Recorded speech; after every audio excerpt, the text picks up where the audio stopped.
사람마다 잠자는 자세와 모습이 조금씩 다른 것을 알 수가 있습니다. 아마 주무실 때 정자 자세로 천장을 보고 주무시는 분이 계실 것이고, 또는 엎드려서 주무시는 분이 계실 것입니다. 또한 옆으로 누워서 주무시는 분이 계실 것인데요. 한 신문에 보니까 이 사람이 어떻게 잠을 자느냐, 그 자세에 따라서 꿈의 내용도 달라진다라는 기사를 제가 보았습니다. 똑바로 누워 자게 되면, 이렇게 천장을 보고 누워 자게 되면 그 사람은 평소에 염려했던 일들이 꿈속에 나타날 확률이 높다고 합니다. 대신에 엎드려 자게 되면 호흡이 가빠지고 그리고 다소 흥분 상태가 되기 때문에 야한 꿈을 꾼다고 합니다.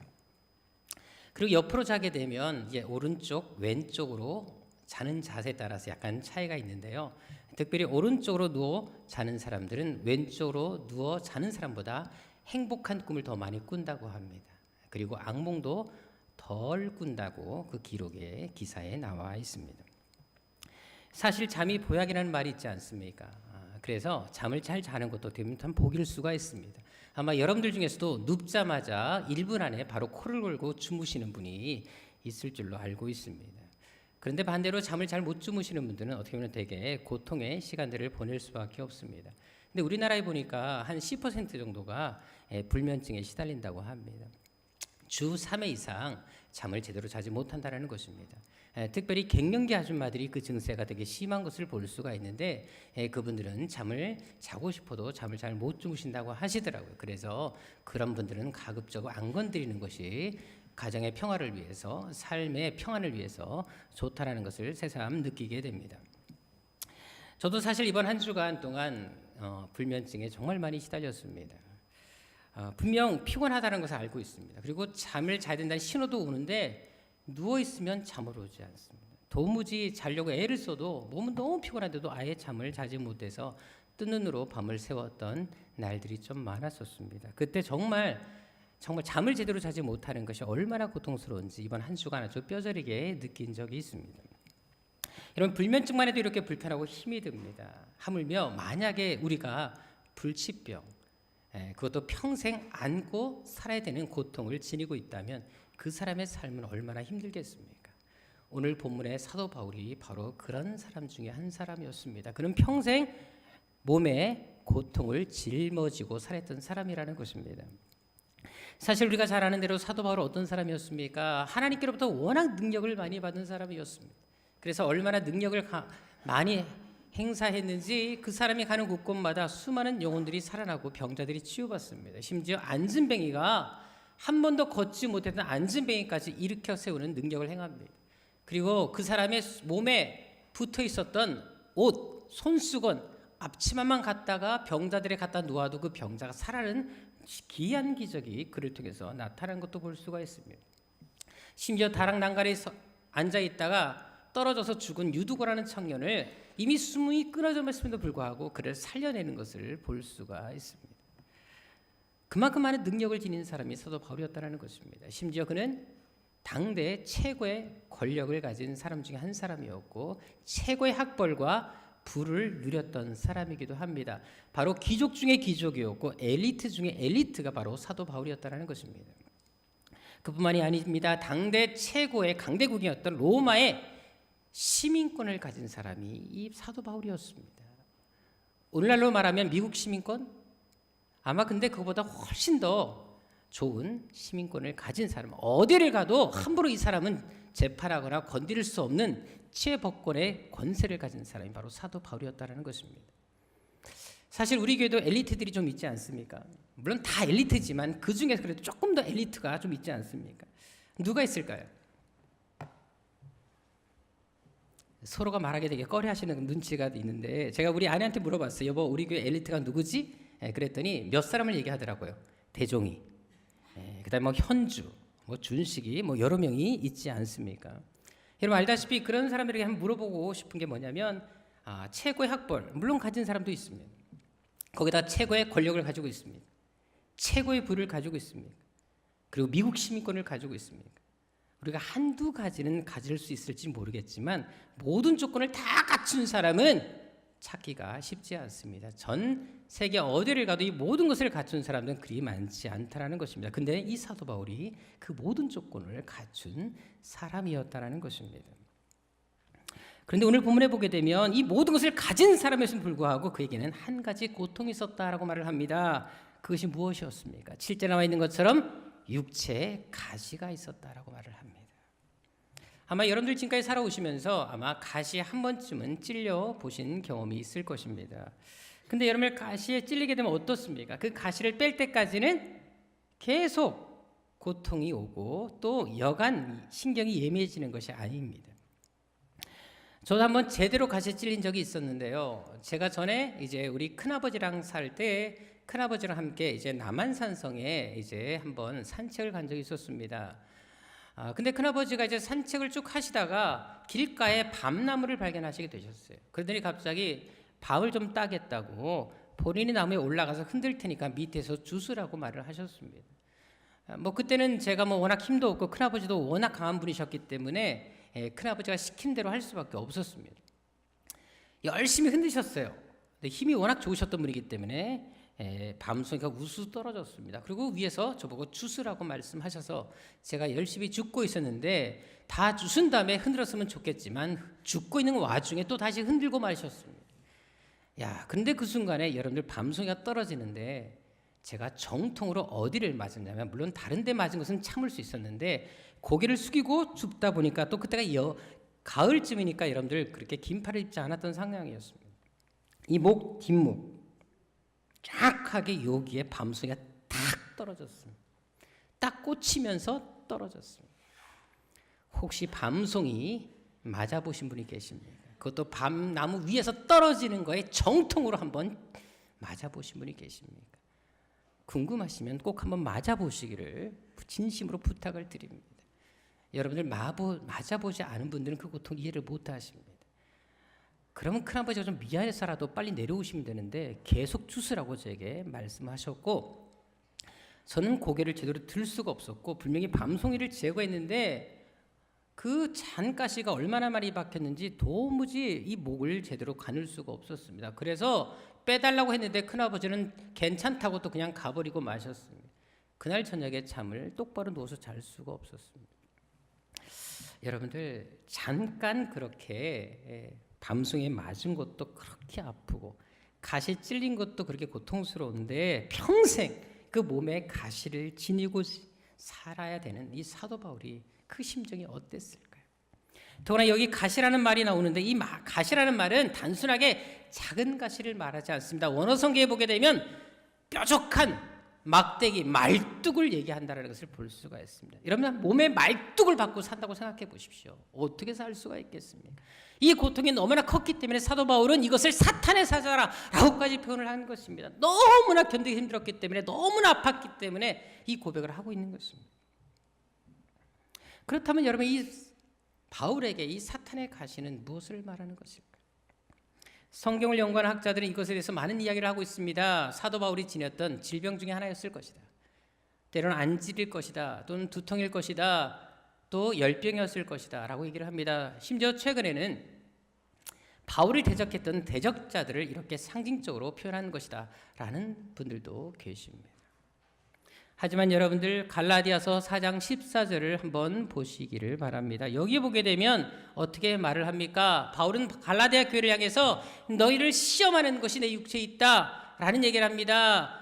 이것에 따라서 너희들이 나를 업신이길 수도 있었고 나를 버릴 수도 있었다 라는 말을 하고 있는 것을 볼 수가 있습니다. 다시 말해서 여기 보게 되면 바울은 몸에 분명히 육체에 어떤 질병을 가지고 있었다는 것을 확실하게 얘기합니다. 근데 이것이 누구나 다 알아볼 정도까지, 눈에 드러날 정도까지 심각한 시험거리가 될 만한 병이었다는 것을 분명히 증거해주고 있는 것입니다. 실제로 고린도후서 10장 10절에도 이런 표현이 나온 것을 볼 수가 있는데요. 거기 보게 되면 사도 바울에 대해서 평가할 때 그의 말은 유창할지 모르겠지만, 그의 편지는 힘이 있을지 모르겠지만, 또 그의 삶이 어떤지 모르겠지만 그에 대한 단점이 있다. 그 중에 대표적인 단점이 뭐냐? 몸으로 대할 때 약한 것이 있다. 물론 말주변도 좀 없는 것도 없잖아 있을 수 있겠지만 그보다도 먼저 몸에 뭔가 약한 것이 있다. 이 약하다라는 말은 바로 1차적으로 원어적인 의미를 보더라도 병이라는 단어를 확실히 언급하고 있던 것을 볼 수 있습니다. 다시 말해서 바울은 몸에 병을 가지고 있었다는 것입니다. 그래서 여러분들 이 병을 가지고 이 고린도 교회 사람들이 바울을 업신여겼다는 것을 알 수가 있습니다. 따라서 바울은 여러분들 단순한 병이 아니었다는 것입니다. 만약에 그냥 안질 이 두통 정도였다면 그 병 가지고 업신여김을 당했겠습니까? 교인들에게 시험거리가 될 리가 없지 않겠습니까? 이것은 바울이 가진 병, 바로 사람들이 볼 때, 특별히 교인들이 볼 때 너무나 충격적인 병이었기 때문에, 어떤 발작을 하는 병이었기 때문에 이것이 그들에게 충격이었고 바울을 업신여길 수밖에 없는 계기가 됐다는 것을 얘기하고 있는 것입니다. 더구나 여러분들 바울의 사역에서 항상 누가 따라다녔습니까? 바울을 동행하는 사람 누가가 있었습니다. 바로 의사였습니다. 의사가 항상 따라붙을 정도로 그의 병은 항상 심각했던 병이라는 것을 알 수 있습니다. 그래서 그 당시 많은 것들을 연구했던 학자들 중에 이런 말을 하는 사람이 있습니다. 이것은 당시 말라리아로 인해서 생겨난 간질이었다라고 이야기하는 분들이 계십니다. 여러 가지 모든 상황들을 볼 때 아마 이 병이 바울이 가졌던 지병이라는 것을 우리가 짐작할 수가 있습니다. 그렇다면 만약 한번 생각해 보십시오. 이런 질병을 가지고 살았다면 어떤 마음이겠습니까? 저는 간질하는 분들을 직접 옆에서 본 적이 있습니다. 교회 사역을 많이 하다 보니까 그런 분들을 종종 보게 되는데요. 제가 정말 놀랐던 건 뭐냐면 갑자기 그냥 입에 거품을 풀고 그냥 쓰러지시더라고요. 그리고서 한참 있다가 깨어나는데 자신이 그런 병을 가지고 있는 것에 대해 수치심을 느끼는 것을 보았습니다. 그렇다면 바울은 어떻겠습니까? 남의 병을 고치는 사람입니다. 죽은 자도 살릴 정도로 대단한 능력을 행하는데 남을 고치면서 자기 병 하나는 고치지 못합니다. 그것을 바라볼 때 사람들이 어떤 시선이겠습니까? 더구나 여러분, 이 간질은, 이 발작은 언제 어떤 상황에서 일어날지 아무도 예측하지 못합니다. 그렇기 때문에 여러분들 이런 병을 짊어지고 산다라는 것은 바울에게 너무나 큰 아픔과 고통일 수밖에 없었다라는 것입니다. 만약에 말씀을 전하다 그런 일이 생겼다 생각해 보십시오. 전에 이제 한 교회, 제가 먼저 교회 섬겼던 교회에서 김모라는 목사님께서 이렇게 예배를 인도하시다가 설교 중간에 쓰러진 적이 계셨어요. 성도들이 예배 시간에 울고불고 난리가 났죠. 그래서 119 와서 목사님을 실어간 적이 있었는데, 여러분들 만약에 그냥 다행히 특별한 병이 없어서 피곤 때문에, 과로 때문에 쓰러지셨는데 그랬으면 다행이지만, 만약에 이것이 어쩌다 1년 평생에 한 번, 두 번이면 괜찮겠지만 시도 때도 없이 그런 쓰러지는 증세가 나타난다면, 복음을 전하다 그런 일이 생긴다면 그것을 바라보는 사람들의 마음이 어떤 마음이겠냐 이 말입니다. 사실 2주 전에 제가 왼손 이 가운데 손가락을 좀 다친 적이 있습니다. 다쳤다기보다는 여기에 이제 염증이 생기고 이제 골마가지고 너무나 조금 좀 힘든 시간들을 보냈는데요. 사실 제 주위 분들은 막 손가락이 퉁퉁 붓고 제가 봐도 좀 심각한 상황이었기 때문에 감각이 없을 정도였으니까요. 다들 소염제를 먹으라라고 얘기를 하셨는데, 알다시피 저는 항생제라든지 이런 약 종류를 일체 거의 못 먹는 체질을 가지고 태어난 사람입니다. 근데 알다시피 여러분들 이게 왼손 손가락 가운데가 딱 그러고 나니까 이게 타이핑을 하기가 너무 어려운 거예요. 그래도 설교를 하려면 타이핑을 해야 되는데 이 가운데 손가락을 얼마나 많이 쓰게 됩니까? 근데 딱 누르는 순간 이 통증이 너무나 많이 오는 거예요. 너무나 쓰리고 애리고, 거기다가 알다시피 여러분들 저는 이렇게 세수하고 이제 머리를 감고 이렇게 할 때 왼손을 참 많이 사용합니다. 저는 양손잡이다 보니까, 네, 물론 어릴 때 보니까 저는 왼손잡이였는데 어른들 때문에 오른손잡이로 바뀐 것 같은데, 저는 나도 모르게 왼손을 쓰는 데가 되게 많습니다. 화장실에서 저는 왼손을 꼭 씁니다. 언제부터인지 모르겠지만 저는 왼손을 쓰기 시작했습니다. 물론 지금은 끊었습니다만 핫도 칠 때도 왼손으로 칩니다. 돈을 실 때도 왼손으로 씁니다. 그리고 화장을 할 때도, 화장품을 바를 때에도 저는 왼손을 사용합니다. 이미 그게 익숙해 있는 사람이에요. 그리고 밥 먹을 때도 왼손으로 젓가락질을 종종 하는데, 이 가운데가 딱 그러니까 너무나 불편한 것이 한두 가지가 아니었습니다. 물론 지금은 이제 점점 좋아지고 있습니다만 한 2주 동안 정말 많은 불편한 시간들을 보내게 됐습니다. 여러분, 손가락 하나만 다쳐도 불편한 것이 한두 가지가 아닙니다. 그런데도 저는 그래도 시간이 지나면 낫는다라는 희망이라도 있습니다. 근데 사도 바울은 그 고통, 그 그 무서운 질병, 그것을 평생 끌어안고 살아야 됩니다. 더구나 고칠 수 없는 불치병입니다. 사람들에게 업신여김을 받는 간질병이라면 이것이 얼마나 절망스럽겠습니까? 그래서 그는 8절에 이 문제를 놓고 하나님께 기도하는 것을 볼 수 있습니다. 심각한 질병이었기 때문에 사람들에게 업신여김을 당하고 무시를 당하는 워낙 큰 병이었기 때문에 하나님께 3번이나 고쳐달라고 기도하는 것입니다. 근데 하나님께 주신 응답이 무엇입니까? 내가 너를 고쳐주겠다라고 말씀하십니다. 누구보다도 사랑했던 사도 바울이었습니다. 근데 그렇게 사랑하는 사도 바울의 병을 아시면서도 하나님께서 응답하신 것은 9절에 나와 있는 것처럼 내가 너에게 준 은혜가 이것으로 충분하다라고 말하고 계십니다. 이 말은 무슨 말입니까? 내가 너에게 준 이 가시는 내가 너에게 준 선물이다라는 것입니다. 그러니까 평생 그 가시, 그 말뚝을 안고 살아가라. 이것이 하나님 주신 응답이었다라는 것입니다. 그래서 한번 생각해 보십시오. 병을 고쳐주시는 것이 은혜지 어떻게 병을 지고 사는 것이 은혜일 수가 있겠습니까?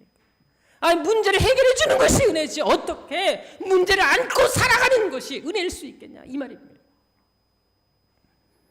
더구나 바울이 이 병이 언제 생긴 것입니까? 7절에 나와 있는 것처럼 계시로 인해서 바로 예수 믿고 나서 생긴 병이었다라는 것입니다. 예수 믿기 전에 이런 질병 자체가 없었어. 근데 예수 믿고 나서 병이 생깁니다. 그것도 불치병이 걸립니다. 더 갈수록 고통이 가중했다라는 것입니다. 열심히 죄를 하면 할수록 바울에게는 더 힘든 일이 생겼다는 것입니다. 근데도 어떻게 이것이 은혜일 수 있겠습니까? 김찬이라는 형제가 있었습니다. 매우 독실한 크리스찬이었는데요. 이제 한동대를 졸업하고 삼성전자 입사를 앞둔 아주 유능한 청년이었습니다. 근데 이제 입사하기 전에 이제 가족들에게 하나님께서 만드신 이 아름다운 세상을 보고 오겠다. 그래서 스위스로 여행을 떠났습니다. 이번에도 우리 이현성 원사님 잠깐 우리 전후입사하고 스위스를 다녀온 걸로 제가 알고 있는데 그렇게 살기가 좋았더라고. 물론 저도 가봤습니다만 정말 살기가 좋은 건 사실입니다. 근데 이제 스위스에 가서 이제 구경하다가 이제 지하철에서 내리는 중에 배낭을 메고 있었습니다. 근데 그 배낭 끈이 지하철문에 탁 낀 거예요. 근데 그 상태로 전동차가 출발하고 말았습니다. 그대로 끌려갔습니다.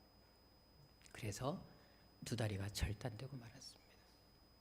근데 과다출혈로 병원에 이송됐지만 결국 숨지고 말았습니다. 여러분 한번 생각해 보십시오. 이때 이 청년의 나이가 26살이었습니다. 사고를 당한 본인도 힘들었겠지만 이 사건을 접한 부모들의 심정이 어땠을까요? 하나님께서 만드신 세상의 아름다움을 보고 싶다고 해서 마지막 떠난 그 여행이 정말 인생의 마지막이 되고 말았던 것입니다. 여러분들 참 독실한 크리스찬이었고 이 집안 역시도 하나님을 섬기는 가정이었습니다. 만약 여러분들이 이런 상황이 닥친다면 과연 이것을 믿음으로 받아들일 수 있겠습니까? 하나님을 정말 잘 섬길 수 있을까요? 근데 이 사고를 접한 엄마가 기자가 와서 인터뷰를 한 적이 있었습니다. 근데 그 인터뷰에서 뭐라고 얘기한 줄 아십니까? 우리 찬이는 죽지 않았습니다. 우리 찬이는 하늘나라 천국에 유학을 보냈을 뿐입니다. 라고 대답을 했습니다. 그리고 그의 아버지는 자신과 이 아들의 이야기를 수기로 쓰면서 아름다운 동행이라는 책을 출간하게 됩니다. 그리고 그 책에 있었던 모든 과정들을 기록하면서 그 책에서 나온 수익금 전액을 학생들을 키우는 장학금으로 전액 기부하고 있습니다.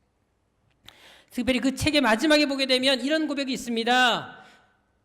찬아, 우리 부모들은 이 아빠는 너와 천국에서 만나기 위해서 더 열심히 생활하고 있단다. 찬아, 천국에서 우리 만나자 라고 기록하고 있습니다. 그래 여러분들 예수 잘 믿는다고 고난이 사라지는 것이 아닙니다.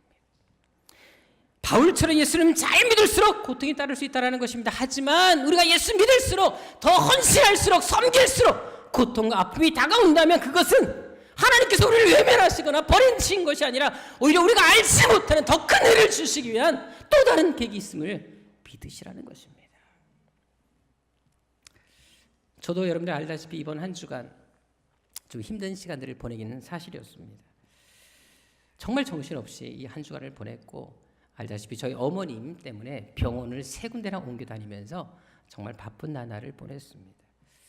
왜냐하면 지난주 이제 금요일, 토요일 날 어머님이 길을 가시다가 2번이나 넘어지셨는데, 특별히 이제 토요일 날 넘어지실 때가 좀 심각했던 것이 이제 앞으로 넘어지셨습니다. 그러다 보니까 이마가 깨지고 얼굴 전체 이제 피멍이 들면서 병원에 이제 갑작스럽게 가게 되셨습니다. 근데 이제 병원에서 이제 나중에 또 진단을 또 확인해 보니까 어머님은 방광염까지 매우 심해서 하혈까지 하고 계셨습니다. 그래서 결국 요양병원에서 대학병원으로 급하게 또 응급차를 타고 또 이동하게 됐습니다. 응급실에서 계속 어머니와 함께 이번 한 주간 동안 있으면서 특별히 이제 수요일 날 새벽에 제가 응급실에서 궤로 왔습니다. 근데 와서 이제 목양실로 올라가는 와중에 이 십자가를 딱 불을 보는데 하나님께서 제 마음속에 기도하라라는 마음을 너무 강력하게 주셨습니다. 그래서 새벽 4시가 넘어서 본당에 앉아서 하나님께 기도를 하게 됐습니다. 여러 가지 많은 생각들이 오가고 교차하면서 하나님께 기도하는데, 하나님께서 제 마음속에 어떤 말을 주신 줄 아십니까? 감사 기도를 드리라, 이런 말씀을 주셨습니다. 그래서 제가 여기 앉아서 하나님 앞에, 솔직히 감사할 상황은 아니잖아요. 길 가다가 또 넘어오셨을 때 하나님께서 천사를 탁 통해 딱 받쳐주시고 이러면 얼마나 간증이 되겠습니까? 얼굴이 워낙 제가 봐도 곧 운명하실 같은 그 얼굴이었고 온통 피멍이었기 때문에 너무나 마음이 아픈 그런 상황이었기 때문에, 또 거기다 이제 하혈까지 하고 계시고, 대학병원에 갔더니 어머니를 또 묶고까지 놓으셔서 어머님이 너무 고통스러워하면서 스트레스를 이만저만 받으신 것이 아니셨습니다.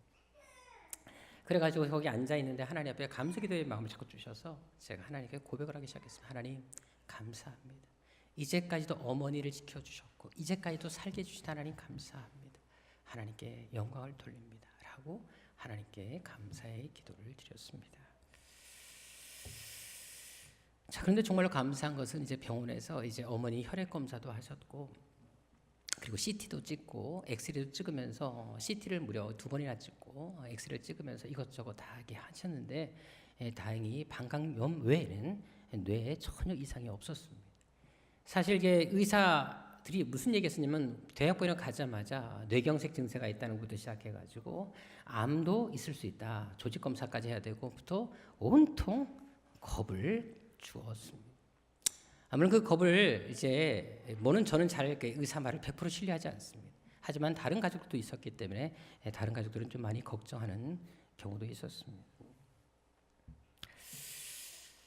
그래도 다행히 하나님께서 은혜를 베풀어 주셔서 지금 많이 안정을 찾으시고 이제 가까운 요양병원에 지금 이제 가 계신 상황입니다. 정말 이번 한 주간 이 사건 저 사건을 겪으면서 정말 많은 생각을 하게 됐고, 제가 정말 바쁜 나날을 보냈던 것은 사실입니다. 하지만 제가 이번 일을 통해서 확실히 느낀 것이 있었습니다. 아무리 힘들고 어려운 상황이 있어도 하나님이 나와 함께 하시는구나. 하나님은 절대 우리를 버리지 않아야 하시는구나. 반드시 우리를 책임져 주신다는 사실을 다시 한번 느끼게 됐다는 것입니다. 그래서 여러분들, 사람은 누구나 다 한 가지씩은 가시를 가지고 안고 살아가고 있습니다. 이스라엘을 구원했던 이스라엘 민족을 애굽에서 나오게 했던 모세 역시도 그를 괴롭히는 고라라는 가시가 있었습니다. 그리고 마음에 합했던 다윗 왕 역시도 그를 괴롭히는 사울이라는 가시가 있었습니다. 그리고 예수님에게도 가룟유다라는 가시가 있었다는 것입니다. 분명 하나님의 부르심을 받고 정말 하나님을 위해서 일했던 사람에도 불구하고 그들 모두 다 가시를 안고 살았다는 것입니다. 오늘 본문의 바울 역시 마찬가지였습니다. 하나님을 위해서 전생애를 드린 사람이었습니다. 그렇게 헌신했음에도 불구하고 불치병이라는 가시를 안고 살아야 했다는 것입니다.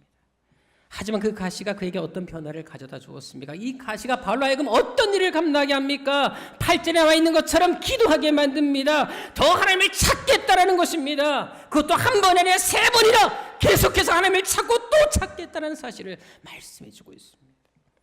원래 유대인들은 어떤 문제를 꼭 기도할 때 한 번을 기도한다는 표현은 적어도 40일 이상을 기도한다는 표현과 같은 의미를 가지고 있습니다. 만약 이런 관점에서 본다면 이 사도 바울은 적어도 40일을 3번 이상 기도했다는 것을 우리가 알 수 있습니다. 다시 말해서 바울의 가시는 그로 하여금 오랫동안 더 하나님을 찾고 부르짖고 간구하겠다라는 것입니다. 가시 때문에 그는 더욱더 기도의 사람, 하나님을 찾는 삶이 되었다는 것입니다. 그래 여러분, 이것이 바로 가시가 주는 은혜, 가시 은총이라는 사실을 알 필요가 있습니다. 그래서 바울도 이 사실을 깨닫게 됩니다. 그리고 10절에 어떻게 고백합니까?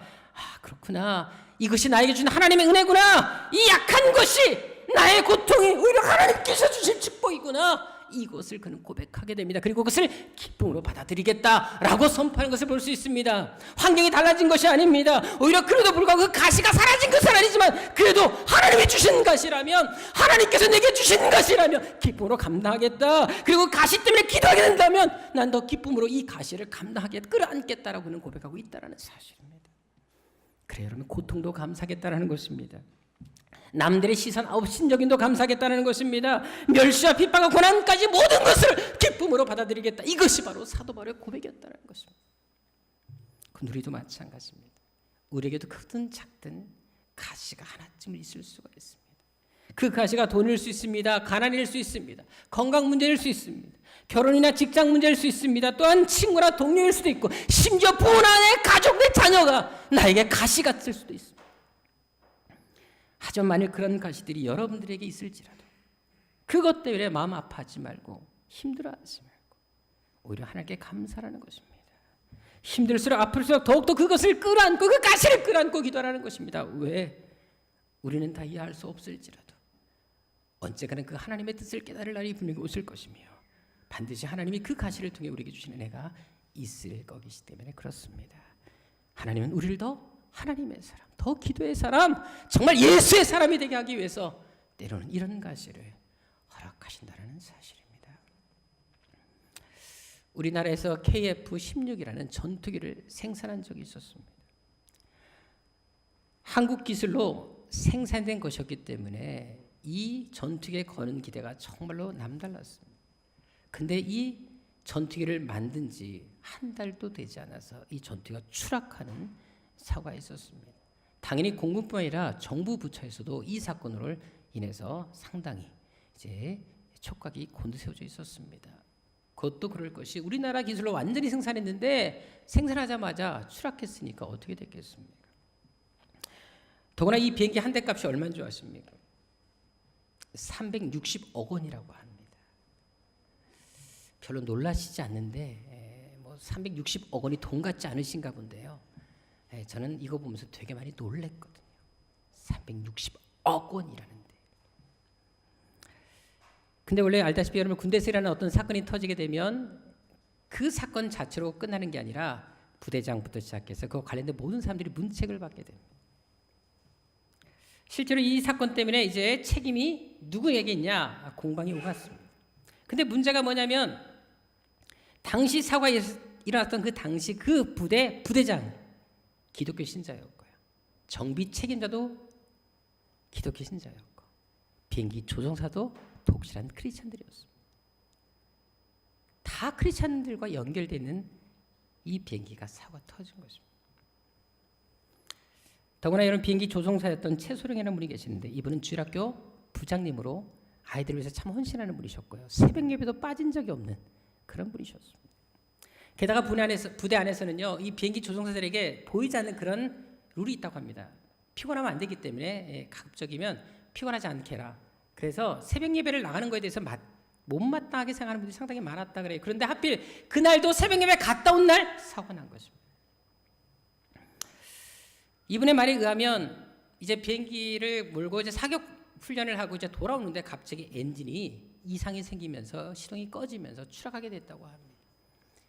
근데 이분은 그래도 민간에게 피해를 주지 않기 위해서 끝까지 조종대를 놓지 않고 논으로 향하게 하는 바람에 이분이 비행기 탈출 시간을 많이 놓치게 된 거예요. 그래서 이분이 비행기 탈출했을 때는 지상에서 70m밖에 안 되는 상에서 탈출했다고 합니다. 그러니까 당연히 부상을 입을 수밖에 없었지요. 근데 원래 공군에서는 70m에서 탈출하게 된 건 100% 사망이라고 하십니다. 근데도 이분은 정말 기적까지 살아난 겁니다. 근데 이렇게 희생정신도 알아주지 않습니다. 왜? 사고의 원인이 밝혀지지 않았기 때문에 이 모든 책임을 이분이 지게 됐다고 합니다. 자, 이 위기 상황 속에서 병원에 입원해 있는 상황에서 이분도 너무나 고통스럽지 않았겠습니까? 모든 것을 자기가 다 뒤집어쓰게 생겼는데, 자, 근데도 불구하고 이분이 했던 것은 담임 목사님에게 기도 요청을 했습니다. 목사님 기도해 주십시오. 그리고 본인 역시도 하나님께서 어떻게 일을 이끌어 가실지 계속해서 끝까지 믿음으로 기도하고 있었다고 합니다. 자, 그런데 이 사건이 있은 한 달 후에 정확하게 똑같은 사고가 발생하게 됩니다. 또 한 대의 비행기가 추락하게 됐습니다. 근데 이번에는 그 비행기 추락했을 때 블랙박스가 해독이 된 것입니다. 사실 이 사건 이전만 하더라도 공군의 병사들이 모일 때마다 어떤 얘기 한 줄 아십니까? 야, 하나님 잘 믿는 사람들이 저렇게 비행기를 추락시킬 수 있냐? 그리고 새벽 기도에 나가더니 결국 추락된 거 아니냐? 하나님은 살아계신 것이 아니다. 하나님 믿을 필요 없다고 계속해서 기독교 신들을 비난했다고 합니다. 근데 이제 이 한 달 후에 이 똑같은 사고가 난 이후 이제 비행기 블랙박스가 판독되면서 알고 보니까 엔진 연료 공급 장치 이상이 생겨서 비행기가 추락한 것으로 결과가 나왔습니다. 그래서 이분에게 문제가 있었던 게 아니라 비행기 자체 결함으로 모든 것이 결과가 나오게 된 것입니다. 그래서 이 사건 때문에 오히려 이분이 자기를 희생하면서까지 민간인들에게 피해를 주지 않기 위해서 조종대를 끝까지 잡고 갔다는 사실에 사람들이 박수를 치게 됐고 참모 총장으로부터 표창장을 받게 됐다고 합니다. 그리고 사람들이 모일 때마다 이제는 이렇게 얘기했다고 합니다. 분명히 엔진에 이상이 생겨서 비행기가 추락하는 상황에서도 더구나 70m에서 탈출했음에도 불구하고 죽지 않은 것을 보게 되면 하나님은 살아계신가 봐 라고 사람들이 모일 때마다 얘기하고 있다고 합니다. 그리고는 이 사람 때문에, 이 사건 때문에 한두 명씩 군인들이 교회를 찾아왔다는 것입니다. 그래 여러분, 아무리 어렵고 힘든 상황이 우리에게 온다 할지라도 우리가 끝까지 하나님을 찾고 구하면 반드시 하나님 우리 삶에 놀라운 것으로 채워주실 것입니다. 어떤 시련, 어떤 고난이 온다 할지라도 아무리 나를 아프게 하고 괴롭게 하고 찌르는 것이 있다 할지라도 그 아픔 때문에 더 기도하고 더 하나님께 감사하시라는 것입니다. 오늘 본문의 사도 바울이 그 고통 속에서도 이 찌르는 가시 속에서도 그것을 끌안고 기도했을 때 하나님께서 주시는 위로를 경험했던 것처럼 우리가 감당에 어떤 문제가 있다 할지라도 감당할 수 없는 아픔과 시련이 있다 할지라도 그럼에도 불구하고 그 가시를 끌안고 기도하고 하나님을 의지하게 되면 반드시 하나님은 그 가시를 찌르는 고통이 아닌 은총으로 바꾸어 주실 것이라는 것입니다. 바로 이런 은혜가 우리 새학교 성도들에게 다 같이 있으시기를 주로 축원합니다. 기도하겠습니다. 아버지 하나님, 때때로 우리는 고난 속에서 왜 나만 이런 고통을 주십니까? 왜 아픔을 주십니까? 이런 시련을 주십니까? 라고 항변할 때가 많습니다. 참 열심히 신앙생활 하다가도 고난이 오고 아픔이 오고 병이 들고 어떤 문제가 생기게 되면 쉽게 하나님 앞에 원망과 불평을 쏟아낼 때가 얼마나 많은지 모릅니다. 아버지 하나님, 감사할 수 없을 때 감사하는 저희들이 되게 하여 주시고 찬양할 수 없을 때 찬양하는 저희들이 되게 하여 주옵시며 기도하기 힘든 그 순간에 더 기도하는 하나님의 사람들이 되게 하여 주셔서 우리를 찌르는 가시까지도 은총으로 바꿀 수 있는 하나님의 사람들이 되게 하여 주옵소서. 존귀하신 예수님의 이름으로 기도드립니다.